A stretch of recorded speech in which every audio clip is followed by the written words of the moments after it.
Imagine 30,000 people frozen in complete silence. A hot July evening. Two people on the field. One holds a small white ball. The other, a wooden bat. A pause. Two heartbeats. And suddenly, back in the first. Ooh. Oh, Holmes has it. that sound, the bat hitting the ball, Americans call the most beautiful sound in sports. Baseball isn't just a game, it's a time machine. Every game smells of mountain grass, hot dogs, and childhood. But where did this strange game, where you can play until dawn, come from? They say its roots are in English cricket, with the first rules being devised back in the 1840s. That she survived civil war, segregation, scandals, and 3 global crises, and is still alive. Today you will learn everything: the history, rules, legends, and soul of baseball. For a long time, Americans believed a beautiful legend. Allegedly, in 1839, a young officer named Abner Doubleday went out to a pasture in the small town of Cooperstown and invented baseball from scratch, like a genius, like Newton with an apple. The only problem: it's not true. A complete fabrication. Real baseball evolved from the English game of rounders. Children ran around the bases and hit the ball back in the 18th century. When immigrants brought the game to America, it began to mutate. It became faster, more violent, more American. In 1845, New York clerk Alexander Cartwright and his Knickerbocker Club wrote down the first official rules: 3 strikes, 3 outs, 9 innings, a diamond with bases. Almost everything you see today is his legacy.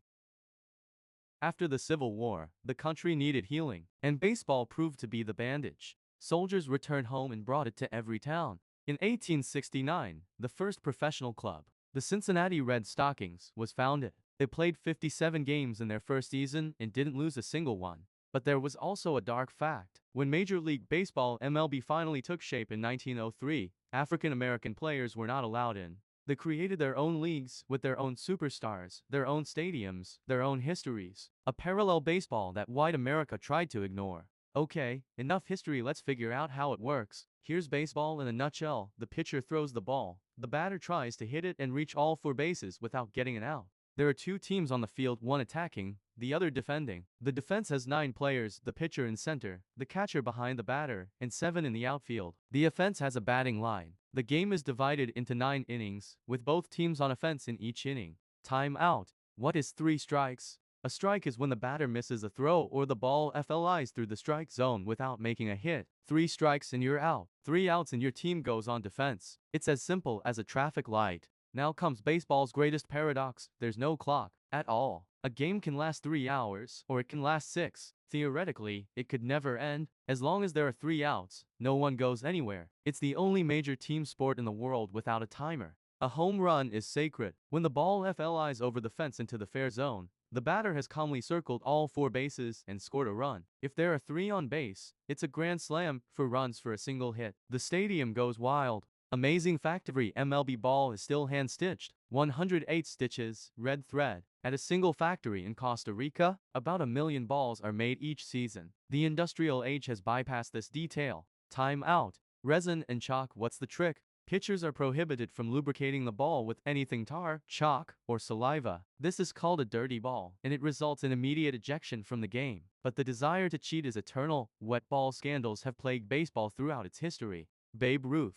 If baseball is a religion, then Babe Ruth was its first prophet. Before him, the game was cautious: don't swing, hit carefully, walk the bases. Ruth came along and said no. He swung so hard that when he missed, he spiraled. But when he hit, the ball disappeared over the horizon. 714 career home runs, a record that seemed eternal. In 1920, the Boston Red Sox sold Ruth to the New York Yankees for $100,000. It was the deal of the century and a curse. After the sale, the Red Sox didn't win a championship for 86 years. Fans called it the curse of the Bambino, Ruth's nickname. All this time, people in Boston sincerely believed that the city was cursed. Jackie Robinson. On April 15, 1947, Jackie Robinson took the field in a Brooklyn Dodgers uniform. He was the first black player in Major League Baseball in 60 years. The stands booed. Threatening letters arrived by the sackful. Opponents deliberately aimed the ball at him, but he just played calmly, better than anyone. In 1997, to 50 years after his debut, Major League Baseball did something it had never done for anyone. His number 42 was permanently retired by every team in the league simultaneously. Today, 42 can only be worn one day a year, April 15, the day of his debut. On that day, all of baseball wears the same number. Hank Aaron. In 1974, Hank Aaron was preparing to break Ruth's career high of 714 home runs. He received 3,000 threatening letters a week. The FBI assigned him security. His daughter, in college, lived under the protection of agents. On April 8, 1974, he took the field, got into position and sent the ball over the fence. 715th. Willie Mays. Willie Mays could do what others thought impossible. In the 1954 World Series, he pulled off what's still known as the catch, in the deep outfield, with his back to the ball, running full tilt. Without looking, the ball landed right in the glove. The stadium froze for a second and then exploded. Modern baseball. In 2002, Coach Billy Beane of the struggling Oakland Athletics revolutionized his team. He hired an economist and began selecting players not by intuition, but by statistics. Sabermetrics data analysis in baseball turned the sport into a ball game. Today, every team has an entire analytics department. Timeout. What is the World Series? The World Series is the final series of Major League Baseball (MLB) between the champions of the American and National Leagues. It's played to 7 games. The first to win wins. It's the biggest sporting event of the fall in the United States and one of the highest rated TV events in the country. But baseball isn't just about statistics. It's a cultural code. Take Me Out to the Ball Game is a 1908 song sung in every stadium during the 7th inning,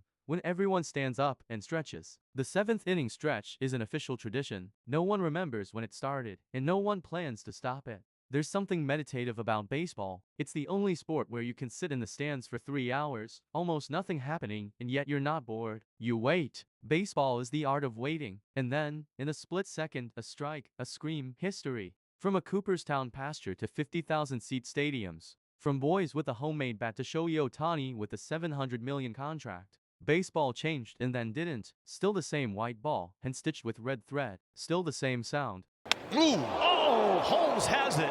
And the last question rhetorical, of course. An MLB pitcher throws a fastball at 100 miles per hour. From throw to bat is 0.4 seconds. In that time, he has to make a decision, swing, and hit an apple-sized ball. Would you try it? Oh, but how about his range coming in?